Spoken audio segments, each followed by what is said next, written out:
Yo, what's up? Welcome to this random ass movie review. I have three movies that I'm reviewing today, and they're not any rhyme or reason between them. All of these movies that I'm about to talk about were just on Netflix, and it's something that me and my fiance decided to watch when we're just scrolling through. So, yeah, these are just recent movies that I would watch. Usually, I do movie reviews of movies that are in theaters, and I try not to spoil them, or I talk about like a series or like, trilogies of movies like I did with all the Spider-Man movies. But yeah, this time it's just three random movies that were on Netflix that we decided to watch, and I want to review them because I kind of want to just talk about anything that I watch because, getting my thoughts and feelings out about like media, like TV and movies and shows and things like that, I think is a lot of fun, and I like it. It's good discussion, you know what I mean?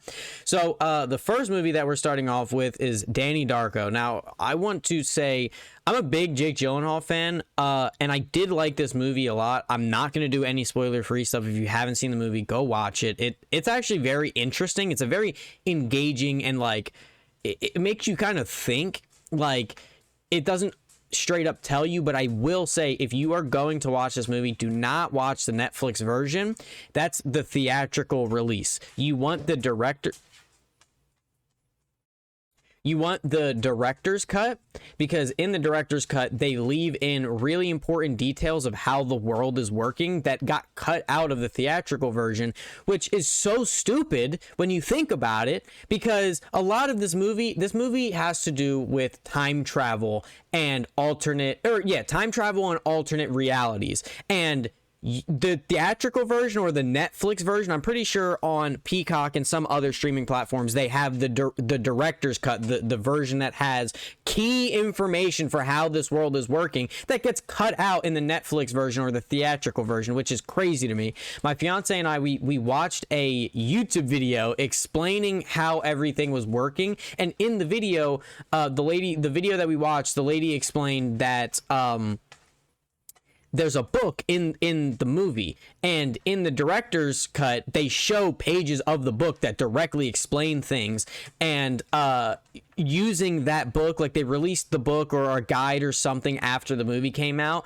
and the person making the video explaining everything read the book and then explained how the world is working. And when after it being explained, it made so much more sense. But it doesn't mean that the movie itself is bad. Like, you can kind of figure out what's going on at the end, but like how everything is working, like the cogs that are spinning to make it work, you kind of need the book for that, and it being cut out of the theatrical version is so stupid. It's so stupid. The movie is very enjoyable though, and I literally called it, kind of, because again, the movie doesn't straight up blatantly tell you, you kind of figure it out over time, but I kind of called that this movie felt like it was taking place in an alternate reality, like a dystopian, I don't know, something about the colors in this movie. It's like, it's very like not grainy, but they use a lot of dark colors. Like, it's not insanely bright even when it's broad daylight. Like, it doesn't feel super, like, it doesn't pop. So it felt like it was going for like this is my only like reference point, but like a Hunger Games kind of dystopian thing where like this isn't the world that we are living in. This is a different world, and technically it is a different reality. It's split off from the main timeline, but it's supposed to be a copy of the main timeline. So I don't know why it felt like that, but I enjoyed this movie. You basically have Donnie Darko. He's the main character, and he is a teenage boy, and he's kind of just going through, I think it's high school obviously, but he's kind of just going through life, and one night he's like sleeping, and then he's like getting called by this thing, and he goes outside and he sees a guy in a bunny suit, and then a jet plane engine, like the giant, or a turbine or whatever on the outside, falls and lands on his room, and it basically would kill him. And essentially the plot is Donnie Darko, or Jake Gyllenhaal's character, is he is the main character, essentially, not in the movie, but like in this alternate reality. He is being compelled to change what happened in the main world, in the main timeline or main universe or whatever, however you want to call it.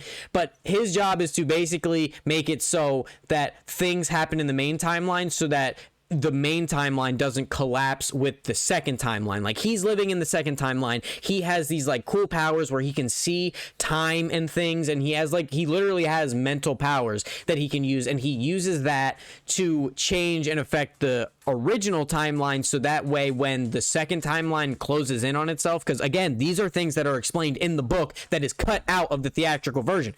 If you show this in the theatrical version, the viewer who's watching it in maybe a movie theater, because again, I think this movie came out in like 2001 or like 19, I don't know, it came out not a long time ago, but like, it's an older movie. So if you're a viewer going in and you see this movie and a lot of this stuff is left out, you're probably confused. I was a little confused on how, like I said, how the cogs are working. I understand it's an alternate timeline. He has powers. He has to change something in the alternate timeline to make it fit in the regular. Like, that is making sense to me, but nothing is really explained on how he's getting powers, why he has powers. Like, but it is explained in the movie, or I'm sorry, in the director's cut. I'm sorry.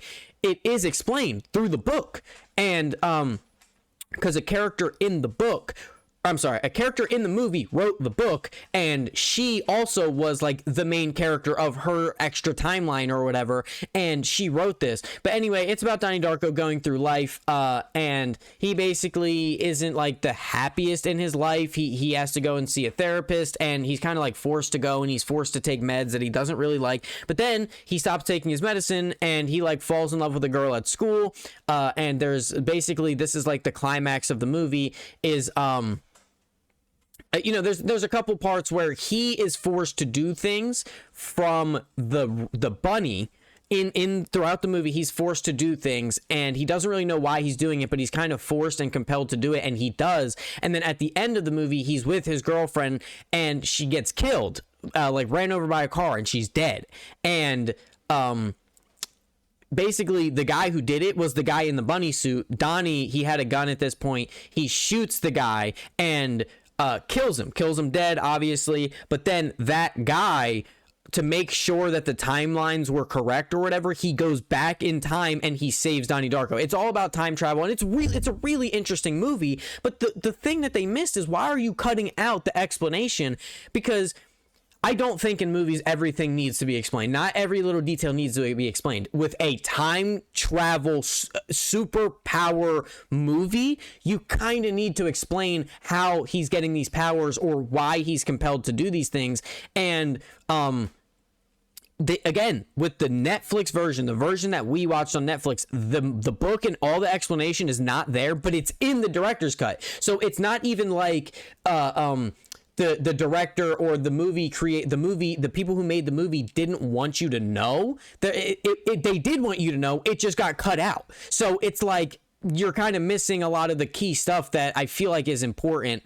But I really like this movie. I like Jake Gyllenhaal. I'm a big fan. It is, this is over 20 years ago, so this is young Jake Gyllenhaal. It's not Prisoners, or I don't know. I just recently watched the Spider-Man Far From Home, so it's not like Mysterio. It's not, or Southpaw. Oh my God, Southpaw is. I should review Southpaw. I've already seen it, but like, God, that is such a good movie. Anyway, yeah, I don't know. I jump between all the time if I should rate movies out of 10, but out of 10, I'm giving this movie like an 8, a 7, or an 8. I like it. I enjoy it. I like the sci-fi time travel, but also it's like it's not a coming of age story. I don't mean it like that. But it's more of like he finds love and it's really nice. And then when it's taken from, like, you really feel for this character on top of all the time travel stuff. But it's a really enjoyable movie, like 7.5, 8 out of 10. On my enjoyment scale. Has nothing to do, I'm not comparing it to any other movies, just how I enjoyed it when I sat down and watched it. It's like a 7.5 to an 8. It was fun, enjoyable. Young Jake Gyllenhaal does really well. His family and stuff is really well done. And yeah, I think the movie was good. It just, keep the book stuff in all the time. The theatrical cut should not be a thing. Just make it the director's cut. The book is so important on how the world works, and them cutting it out ruins it. Next movie is The Departed. Again, older movie on Netflix. Leonardo DiCaprio, Matt Damon, the motherfucker from The Shining. Why can't I think of his name? Hold on, I literally have it pulled up. Jack Nicholson. Like, this cast is pretty stacked for this movie. Mark Wahlberg. Like, it's really kind of crazy. Super Boston movie. Basically, again, no spoilers. There will be spoilers. I'm not doing a spoiler-free section. The Departed is a fun movie, but it's very serious and grounded. And it's basically about, like, government informants in a way. It's basically two characters, Matt Damon's character and Leonardo DiCaprio's character. They're in the police academy. They want to get into the Boston police force, or be detectives or something of that nature. And I don't know if this movie is one of those movies where it's trying to say something deeper than just what you're seeing on film, or if it's one of those movies where it's saying everything it's trying to say out loud. And what I mean by that is basically everybody in this movie that is not a direct police officer is a rat. And even some police officers are rats or snitches or whatever you want to call it. Like, they basically are informants for people. So in this movie, Jack Nicholson, he basically raises Matt Damon's character to be an FBI, or I'm sorry, not an FBI, a police informant. Jack Nicholson is like a drug dealer, kingpin, whatever, and he wants somebody on the inside so that he can know what the police knows about him and dodge that way. So Matt Damon, he goes through this police academy. He's like the perfect policeman. Like, he is perfect for what they need, but he's a rat for Jack Nicholson. Leonardo DiCaprio doesn't really fit in, so what the police force does is they make him a rat for Jack Nicholson so they can see what he's doing, what Jack Nicholson is doing through Leonardo DiCaprio. So they send Leonardo DiCaprio to jail for like a couple years, and he gets out, and his mission is to infiltrate Jack Nicholson, while Jack Nicholson has Matt Damon infiltrating the police. It's actually pretty interesting, and you have, like, the movie starts to unfold where the police are sure that there's a rat inside the police force, and then Jack Nicholson is sure that there's a rat inside of his group, but they don't know who, and they're trying to figure it out. And it's a lot of fun of, like, basically literally cat and mouse, like cat and rat, basically, like trying to figure out who is what and what is who. And it's a lot of fun, but it's super Boston, super, like, the accents, the cuss words, they're throwing the F slur around, like, they don't care. I think this movie was like 05, I think, which, I mean, I guess it doesn't really matter what year it came out, but like, it's a fun movie of like a whodunit. It's like 2.5 hours, which is really long. And I know that, like, today, you know, 2025, everybody has TikTok brain where you can't fucking pay attention longer than an hour at most. But yeah, this movie did feel a little long, but it was enjoyable because you're like, how is everything working or whatever.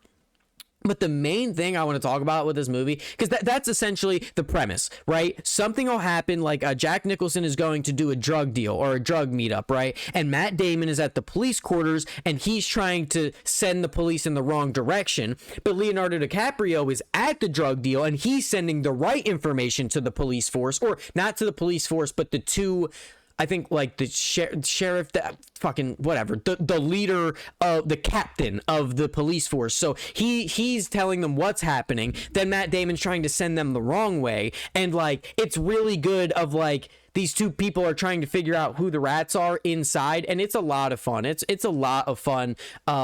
Just like trying to figure out how Matt Damon is going to avoid being suspected, and also how Leonardo DiCaprio avoids being suspicious, because they're always being suspected because they're like the new guys or the rookies or whatever. And like, it's a lot of fun. But the ending of this movie is where I get to, I don't know if they're trying to make a statement or something, because it turns out Basically, Jack Nicholson is doing a drug deal or something, and it gets busted by the police. Matt Damon tried to send them the wrong way, but it didn't work because I'm pretty sure Leonardo DiCaprio sent them the right information, so they caught Jack Nicholson, and Matt Damon confronts Jack Nicholson, and he basically has to play the part of police officer. So he shoots Jack Nicholson, but I think right before, or it's either right here or after, Matt Damon finds out that Jack Nicholson was actually an FBI informant and working for the FBI. So like the reason that the police can't catch Jack Nicholson is because he has FBI protection. And so Matt Damon didn't know this, so he shoots him, and he's like, oh shit, like he was an FBI informant the whole time, so maybe the FBI knows that I'm working with Jack Nicholson, so maybe the police are gonna know and I'm gonna get arrested or something, right? He has to basically cover his own ass. Then Leonardo DiCaprio, something happens with the captain. The captain ends up dying, so Leonardo DiCaprio doesn't have anybody to report to, so he basically has to take everything in his own hands and like try to figure out who the rat is inside the Boston police force. And again, the movie sets things up, and Leonardo DiCaprio figures out it's Matt Damon, and they confront each other on a rooftop.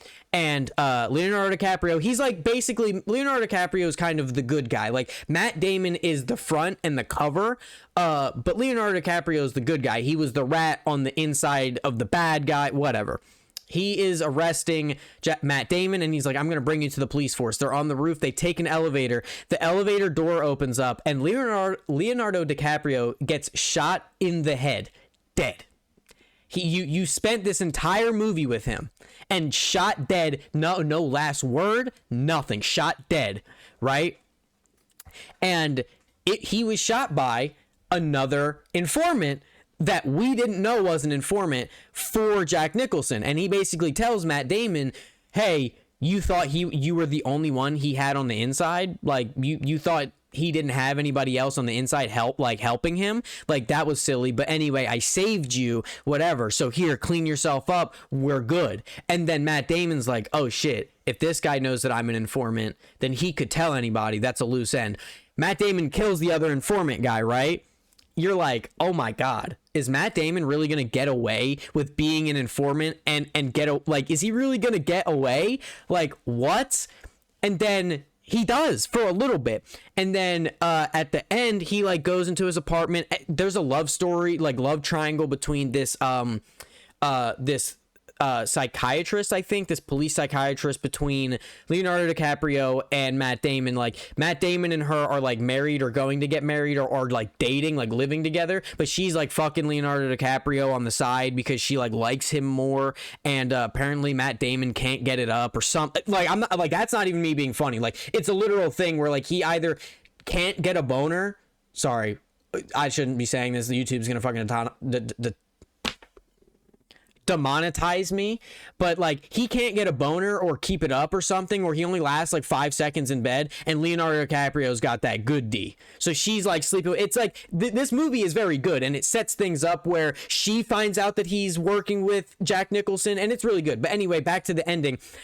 So they break up, and he's living by himself in like this little apartment, and he comes home one day, and Mark Wahlberg is there, who earlier in the movie disappeared. Like, he got sent on he got like discharged or whatever. Like, he got sent away for fighting with other police officers, so he basically got sent on vacation or whatever. And he's in like this body bag suit, like so that no blood gets on him. He's got these gloves on, and he shoots Matt Damon and then leaves. And so basically every informant in this movie, Jack Nicholson, FBI informant, dead. Leonardo DiCaprio, informant for the police in Jack Nicholson, dead. Matt Damon, informant for Matt Damon, or for Jack Nicholson inside the police force, dead. The only person who lives is Mark Wahlberg, who was basically disappeared halfway through the movie.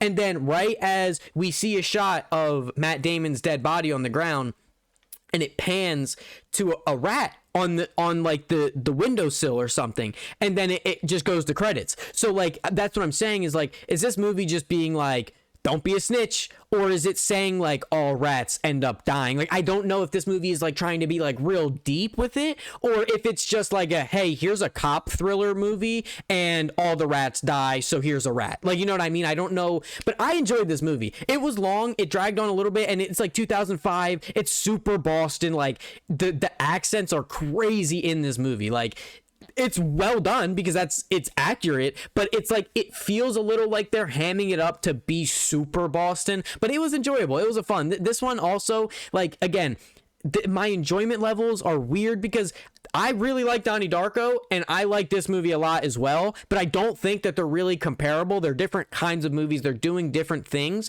And I feel like The Departed is probably like, if you look at it objectively, The Departed is probably a better movie, but I still enjoyed this movie like an 8. Like, I enjoy both of them. They're both fun and engaging to watch and interesting. But yeah, that's The Departed. We're 20 minutes in. Let me try to wrap this up. The last movie we watched was 28 Years Later. Again, this might be big boos and big, you know, everybody's mad at me. I haven't seen the original 28 weeks later, and I have not seen the original 28 days later or the 28 weeks later. This is the first one that I'm seeing. I know that these are it's not technically zombies, it's a rage virus that it came from a monkey. I have seen, I know the premise. I just haven't actually watched the movies from start to finish. But basically 28 years later is like all of Britain is completely closed off from the rest of the world, and 28 years later, how this virus has affected everything. And the main characters of the movie are on an island separate from Britain's mainland, so they built like a sea bridge that they can go to the mainland if they need, but they're basically safe from all the virus and everything. Like, they're perfectly safe. And yeah, it's got Aaron Taylor Johnson in it.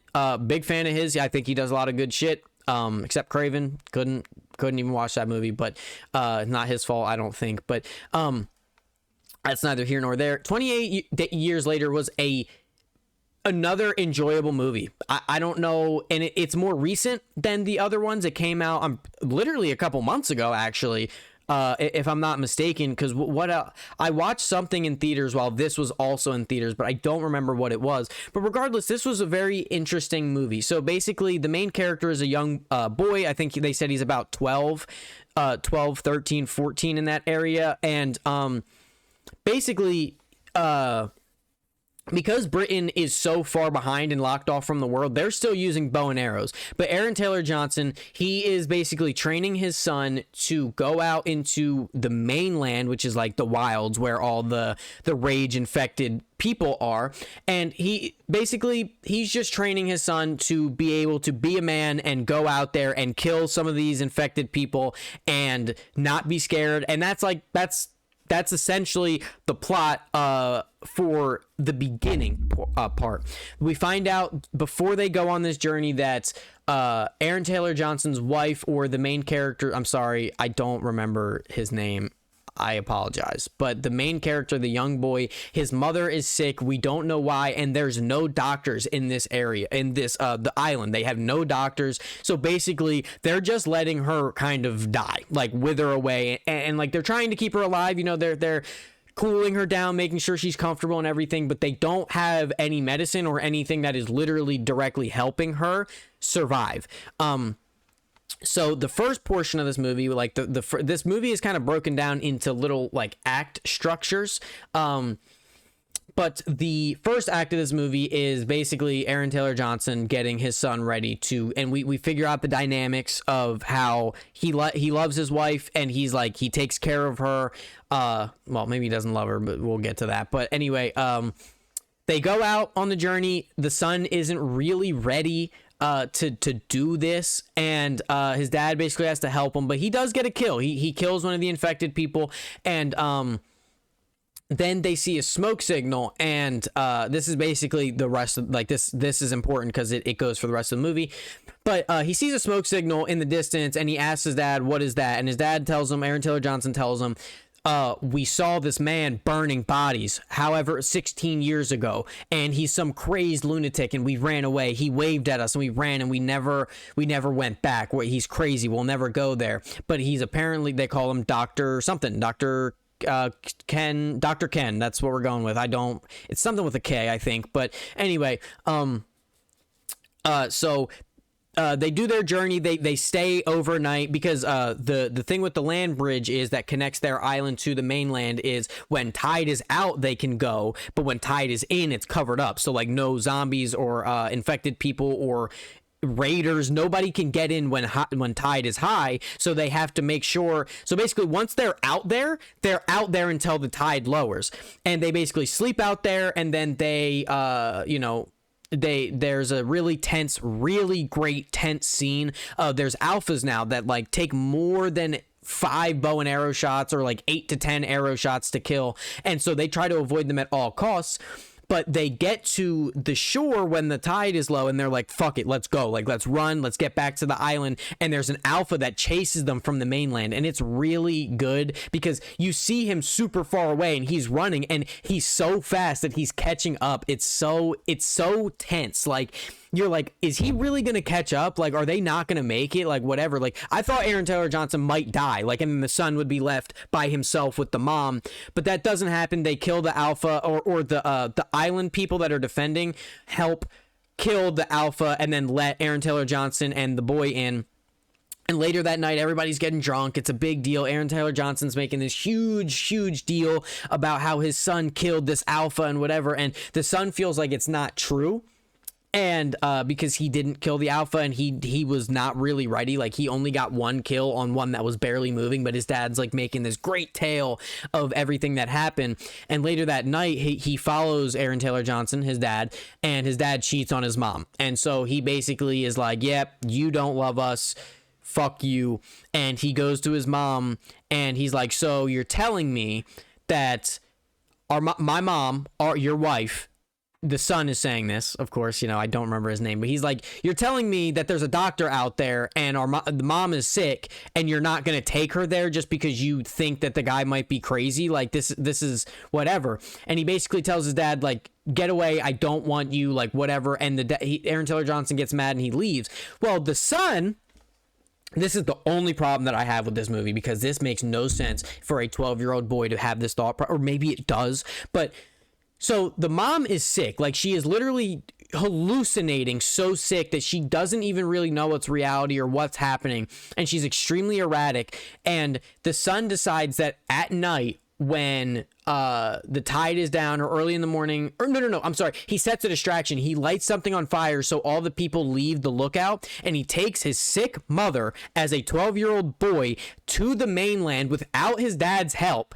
And basically, he's trying to take her to the doctor to get her help. That is the rest of this movie. The first portion of like him going out with the dad and then coming back, that's like the first, like, this movie is like an hour and 55. That's like the first like 40-ish minutes. Maybe the first like 30 minutes. The rest is this boy with his mom out in the wild by themselves. And it's a really enjoyable movie. I know that I usually say I'm not going to go over every single plot point, but that is like, it's broken up into sections, and the first section was really interesting to watch Aaron Taylor Johnson try to train his son. It gives me like God of War kind of vibes, like Kratos trying to teach Atreus, especially with the bow and arrow. Like, that's just where my brain went, of like father-dad relationship story, like, you know what I mean? But then after they get back, they're safe, and then the boy chooses to leave with the sick mom by himself, and it's like this is a coming of age story. He's got to learn how to navigate this world, what he like based off of what he learned from his dad, but without his dad, and protecting his mom at the same time. And one of my favorite parts is during this journey on their way to the doctor, they run into a soldier who is from Sweden. He's a Swedish soldier, but he's from the outside world. And it's crazy to think, because when you're watching this movie, you think that all the world is like this. No, they have iPhones. Like, the rest of the world moved on. They have technology. Like, Britain is the only place that's like this. And it's really interesting because, like, every character in the mainland that we've seen are using bow and arrow or very primitive weapons to protect themselves. And then the Swedish guy comes in, he's got a fucking assault rifle. You know what I mean? So it's like, it shouldn't really be an issue for him, because if the people with the bow and arrow are making it work, he should be able to make it work. But he's like a really funny, like, older brother character, kind of. Like, he's like, oh, you don't know what a phone is. Sorry. Like, you don't know what calls are. Because, again, this kid's 12. This rage virus has been he grew up in this world where he doesn't know what a cell phone is. Like, he's not going to know, because this virus has been going on for what, 28 years. So, and he's 12. So that's 16 years that phones haven't been working or anything. Most people probably got rid of them. They're just bricks at that point. So, like, he doesn't know what these things are. So he's like, you know, like FaceTime. Oh, you don't know what that is. Or a phone call. Oh, you don't know what that is. And it's really funny. He ends up getting fucking clapped up by an alpha. The son and the mom have to run from him. But eventually they get to the doctor, and the doctor's not crazy. He's basically like, this is a way, I'm burning bodies, and he's keeping skulls. It's like skulls after skulls on like mountains and pillars. And he's like, I'm keeping this as memory because all of these people, all of these skulls are different brains. Like, all these people had different brains and stuff, and or like had different thoughts and dreams inside of this skull, like the brain, you know.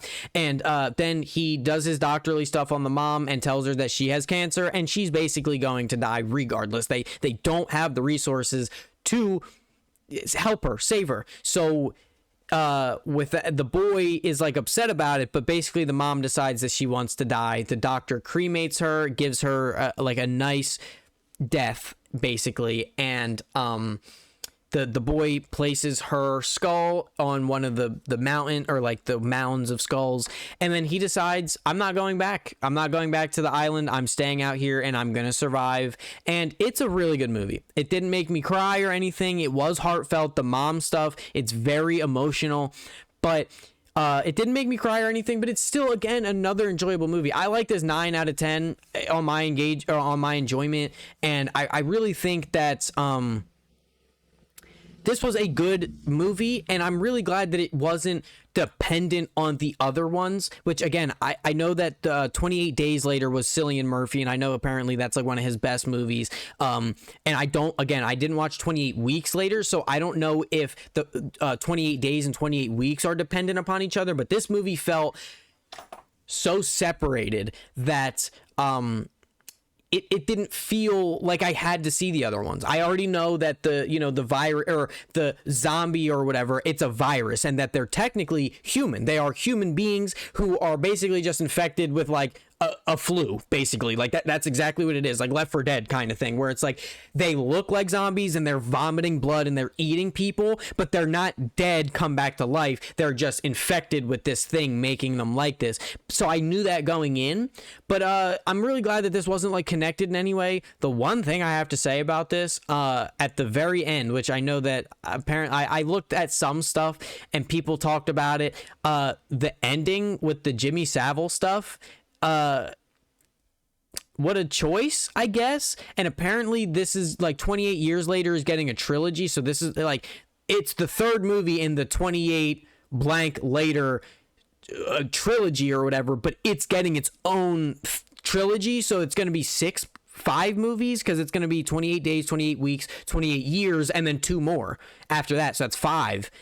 But what, like, Power Ranger Jimmy Savile stuff, it confused me, but like, what are they going for, this kind of vibe in the next one? Because if they are, then that's a good segue, I guess. But it just felt weird because it just felt out of nowhere, but I don't mind it, because I had somebody, I looked at a thing and somebody explained it like, if the United States, like, when, I don't know, like, who's like the biggest, like, if the United States crumbled when like Michael Jordan or something, or not Michael Jordan, I don't know, some huge celebrity was like all the rave, and then society crashed, and then you had people who were alive like trying to be like that celebrity. I don't know. I know Jimmy Savile did terrible fucking things. I know he did terrible things. But like, what are they doing with the next movie that makes this make sense? You know, that's my only thing. But I enjoyed the rest of this movie. Was great. Aaron Taylor Johnson. This movie felt, like I said with The Departed, super British. Super Boston. This movie's super British. And I enjoyed it. I like it. It's fun. It's fun. You see fucking a lot of dick, a lot of man meat for some reason, well, not some reason, it makes sense, they're like basically feral people and they don't have clothes on, but it like there's a lot of shots in this movie that they're like showing dong, and it's funny. I don't care, showing dong is funny, you know what I mean? Like, it's whatever. But yeah, it was an enjoyable movie. Yeah, these are so random and they have no correlation, but they were just on Netflix and we watched them. So yeah, thank you for watching, I appreciate it. We'll have this up on Monday. What's yesterday, the 6th week, so the 13th, Monday. So yeah, so thank you for watching. Let me know if you guys like these movies. If I don't know, should I do more random shit like this, like 3 random movies that have no correlation with each other? Or, you know, I'm gonna review any movie I see in theaters because I think that it's fun, and, you know, let you know my opinions because everybody cares about my opinion. But yeah, so thank you for watching, have a good day, let me know your thoughts below, see ya.